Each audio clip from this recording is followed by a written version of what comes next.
Hi everyone and welcome back to my channel. This is Preetham, currently studying first year BMLT at AIMS Kalyani. So in this video we will discuss JIPMER में आप कैसे paramedical course में admission ले सकते हैं. So JIPMER stands for Jawaharlal Nehru institute of post graduate medical education and research. JIPMER के excellence के बारे में सारे लोग तो जानते ही हैं. It is one of the institute of national importance. AIIMS जैसे ऑल ओवर इंडिया एक प्रेस्टिजियस इंस्टीट्यूट है and JIPMER also hold a very prestigious position in India as a medical college, as a medical institute. आज के video में हम basically discuss करेंगे जिपमर में आप कैसे पैरामेडिकल कोर्स में एडमिशन ले सकते हैं. So without any further time wasting चलो वीडियो को स्टार्ट करते हैं. So I am sharing a screen that will help you. First of all देखो, Jawaharlal Nehru institute of post graduate medical education and research, तो जिपमर है पुदुचेरी में. ये सब लोग आप जानते हो. तो बेसिकली डिस्कस करते हैं प्रीवियस ईयर का प्रोस्पेक्टस, बिकॉज इस साल का प्रोस्पेक्टस अभी निकला नहीं. आपको ये जानना पड़ेगा कि जिपमर में एडमिशन कैसे होता है. जिपमर में एडमिशन नीट के थ्रू में होता है. इसके लिए आपको अलग से कोई एग्ज़ाम देने की कोई ज़रूरत नहीं है. इसके लिए आपको नीट के बाद वेट करना है. मतलब अक्टूबर के आसपास एक फॉर्म निकलता है जहाँ पे जिपमर का पैरामेडिकल कोर्स का ये होता है, मतलब बीएससी कोर्स का. तो आपको जिपमर के जो वेबसाइट है उसके ऊपर नज़र रखना है. मैं अभी अपने वीडियो में मेंशन कर दूंगा ये वेबसाइट. एंड चलो देखते हैं. Online registration for the counselling opening का डेट है 3/10/2024 एंड क्लोजिंग का डेट है 24 तारीख. ओके, तो जैसे देखो यहाँ पे काउंसलिंग का कोई प्रॉपर डेट गिवन नहीं है, बट क्लासेस स्टार्ट होंगे 25 नवंबर से. एंड उसके बाद आप देख सकते हो यहाँ पे क्या क्या कोर्सेज होते हैं जो कि बहुत इंपॉर्टेंट है. तो बीएससी नर्सिंग तो यहाँ पे होता ही है. उसके साथ साथ यहाँ पे एलाइड हेल्थ साइंसेस मतलब पैरामेडिकल के जो कोर्स होता है, हम इस वीडियो में स्पेशली पैरामेडिकल कोर्स को लेकर ही बात करेंगे. सो बीएससी एलाइड हेल्थ साइंसेस के अंदर में जिपमर में टोटल 11 कोर्सेज है. तो इस 11 कोर्स में पहले आता है bachelor of medical laboratory sciences. हमारे वेस्ट बंगाल में या एम्स में हम इसको बीएमएलटी बुलाते हैं, जिसको ये और बीएमएलएस सेम ही है, मतलब bachelor of medical laboratory sciences. उसके बाद आता है एनास्थेशिया टेक्नोलॉजी. उसके बाद आता है बैचलर ऑफ ऑप्टोमेट्री. उसके बाद आता है कार्डियक लैबोरेटरी टेक्नोलॉजी. उसके बाद आता है डायलिसिस थेरेपी टेक्नोलॉजी. उसके बाद आता है medical laboratory technology in blood banking. उसके बाद आता है medical radiology and imaging technology. And उसके बाद आता है न्यूरो टेक्नोलॉजी. उसके बाद आता है न्यूक्लियर मेडिसिन टेक्नोलॉजी. ओके, इसके बाद आता है परफ्यूशन टेक्नोलॉजी एंड देन लास्ट इस रेडियोथेरेपी टेक्नोलॉजी.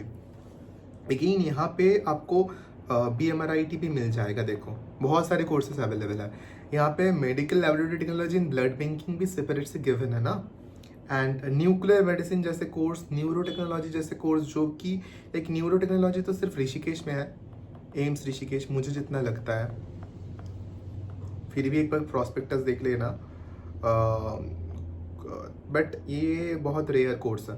और कुछ कोर्स है ना जो कि बहुत सारे इंस्टीट्यूट में अवेलेबल नहीं है. यहाँ पे बहुत सारे कोर्स हैं, बट यहाँ पे थोड़ा बहुत चेंजेस है. जैसे कि हम अभी डिस्कस करेंगे कि आपका कोर्स का कितना टाइम लाइन है.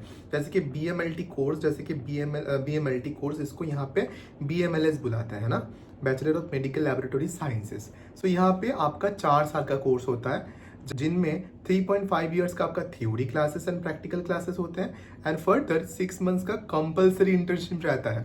But in case of the other courses आपका 4 साल का डिग्री होता है, जहाँ पे 3 साल का आपका थ्योरी एंड प्रैक्टिकल होते हैं एंड 1 साल का कंपल्सरी इंटर्नशिप होता है. तो ये डिफरेंस है, बट दोनों ही 4 साल का कोर्स है.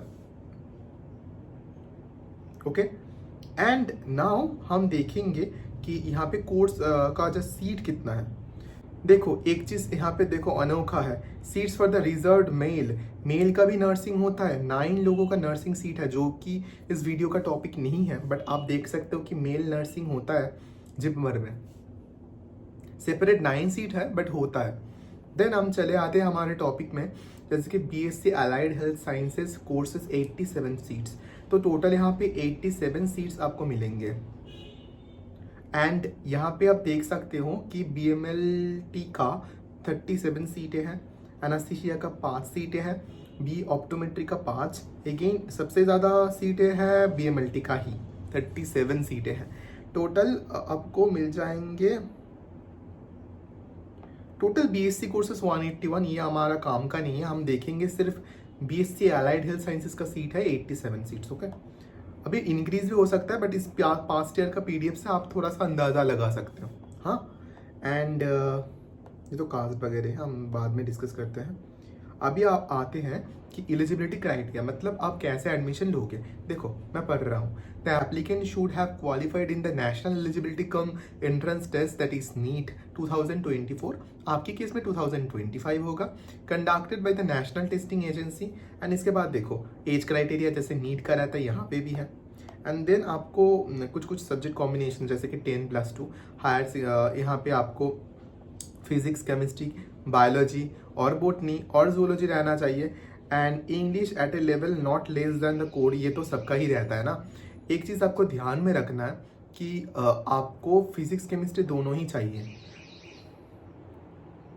तो देखो यहाँ पे भी कॉम्बिनेशन वही है, मतलब पीसीएम भी वाले भी दे सकते हैं ना। So the applicant must have pass the subjects of physics, chemistry, biology और botany and English individually. And इसमें 50% मार्क्स चाहिए होता है। ओके, पीडब्ल्यूबीडी का 45%। ये प्रॉस्पेक्टस मैं दे दूंगा मेरे टेलीग्राम चैनल में, आप थोड़ा सा फॉलो कर लेना। और यहाँ पे जो ऑनलाइन एप्लीकेशन का प्रोसेस है ये थोड़ा बहुत मैं डिस्कस कर रहा हूँ, बट आप प्रॉस्पेक्टस फर्दर देख लेना। देखो यहाँ पे रजिस्ट्रेशन करना है, उसके बाद आपको डिटेल डॉक्यूमेंट अपलोड करना है, फाइनलाइजिंग द एप्लीकेशन करना है। यहाँ पे मेनली नीट का जो आपका ईमेल आईडी है, नीट का नंबर, नीट का टोटल डिटेल्स आपको अपलोड करना है, बिकॉज नीट के थ्रू में यहाँ पे सिलेक्शन होता है आपका। तो यहाँ पे आपका फोटो का साइज मेंशन है, सब कुछ मेंशन है, आप देख सकते हो कि क्या क्या डॉक्यूमेंट आपको रिक्वायरमेंट है। ये नोटिस मैंने जितना ऊपर ऊपर देखा है उसमें मुझको लाइक नज़र नहीं आया कोई फीस वगैरह। अगर फीस वगैरह कुछ रहेगा ना, मतलब एप्लीकेशन जैसे करना पड़ेगा आपको, नीट के बाद इसका प्रॉस्पेक्टस और इसका एप्लीकेशन निकलता है, आपको भरना पड़ेगा रजिस्ट्रेशन, देन आप एलिजिबल होंगे इसके काउंसलिंग प्रोसेस के लिए। तब इस काउंसलिंग प्रोसेस एंड इसका जो एडमिशन पूरा प्रोसेस है, इसमें कितना फीस लगता है जनरल के लिए या कोई भी कास्ट है तो उसके लिए, तो यहाँ पे पूरा मेंशन आई थिंक नहीं है। अगर होगा भी, मैंने कहा ना कि पीडीएफ मैं दे दूंगा, थोड़ा सा देख लेना, नहीं तो मैं बाद में बता दूंगा। ओके, कुछ चीज़ आपको ख्याल रखना है कि list of certificate submitted at the time of admission. तो एडमिशन के टाइम आपको बहुत कुछ सबमिट करना पड़ता है, जैसे कि एम्स में सबमिट करना पड़ता है, यहाँ पे भी बहुत कुछ, आई थिंक ज़्यादा ही है। ये सारी चीज़ आपको पूरा सबमिट करना पड़ेगा। तो जिपमर का fee structure for the BSc courses AIIMS से थोड़ा बहुत अलग है। जैसे कि एडमिशन फ़ी आपका वन टाइम लगता है जो है 2500 रुपीज़। देन एकेडमिक फ़ी, ट्यूशन फ़ी जो है, जो एनुअल आपको लगता है every year 1200 rupees. And JIPMER के स्टूडेंट एसोसिएशन फ़ी वो भी एनुअली आपको लगते हैं 1000 rupees. And learning resource fee इसके लिए एनुअली 2000 रुपीज़ लगते हैं आपको। And corpus fund on the academic fee जो एनुअली है आपको 60 रुपीज़ लगते हैं। एंड आइडेंटिटी कार्ड का वन टाइम फीस आपको लगता है 150 rupees. And student information details के लिए एनुअली आपको 1500 रुपीज़ लगते हैं। एंड देन कॉशन डिपॉजिट जो कि वन टाइम है, इसके लिए आपको 3000 रुपीज़ लगते हैं, टोटली 11,400 रुपीज़, जो कि पूरा वेरिएबल है। आप इसको ऐसे कैलकुलेट कर सकते हैं कि आप जितने साल रह रहे हैं एनुअली, ये अगर लिया जाता है ना, वन टाइम नहीं है, तो आपको इसको लाइक मल्टीप्लाई करके आप पूरा हिसाब कर सकते हैं कि कितना आपको खर्चा होगा। बट थोड़ा बहुत तो ज़्यादा खर्चा होता है। I will ensure you that facilities अच्छे होंगे, बिकॉज पैरामेडिकल कोर्स यहाँ पे बहुत आगे से है। सोचो कि आप पार्शियल ड्रॉपर हो, आप नीट में अगर सिलेक्शन हो जाए तो ये कोर्स छोड़ दोगे या नेक्स्ट ईयर भी छोड़ सकते हो। एंड पेनल्टी मतलब आप दूसरे कोर्स में चले गए या कोई प्रॉब्लम हुआ तो मिड स्ट्रीम डिपार्चर के लिए कितने फीस लगते हैं। जैसे कि अगर आप between the allotment seat first counselling and before the final counselling आप छोड़ते हैं तो 10,000 रुपये लगते हैं। एंड अगर फर्स्ट एकेडमिक ईयर के आगे बट फाइनल काउंसलिंग के बाद में छोड़ते हैं तो 25,000 रुपये लगते हैं। And then from the second academic year to the final year के बीच में अगर कोर्स छोड़ते हैं तो 50,000 रुपीज़ लगते हैं आपको। एंड अब आते हैं हॉस्टल एकोमोडेशन, जो कि बहुत सारे लोगों का क्वेश्चन रहता है। अगर आप पौंडीचेरी में रह रहे हो and even from West Bengal, South आपके लिए पूरा नया है, अगर आप साउथ से नहीं हो तो साउथ आपके लिए पूरा नया है, तो आपकी यहाँ पे सबसे ज़्यादा बड़ा डिमांड है हॉस्टल का। So I will ensure you that 80 to 85% chance है कि आपको हॉस्टल मिल जाएगा। यहाँ पे देखो गिवन है, सब्जेक्ट टू अवेलेबिलिटी आपको हॉस्टल अलॉट होगा for separate hostel for boys and girls. And ये तो आपको मैं पूरा इंश्योर कर सकता हूँ कि 80 to 85% चांस है कि आपको हॉस्टल मिल जाएगा। अगर लक ख़राब है तो नहीं मिलेगा। अगर आपको हॉस्टल मिल गया तो आपका खर्चा ऐसा होगा। At the time of admission for the single और डबल रूम शेयरिंग, यहाँ पे आप देख सकते हो कि सिंगल या डबल रूम शेयरिंग यहाँ पे होता है।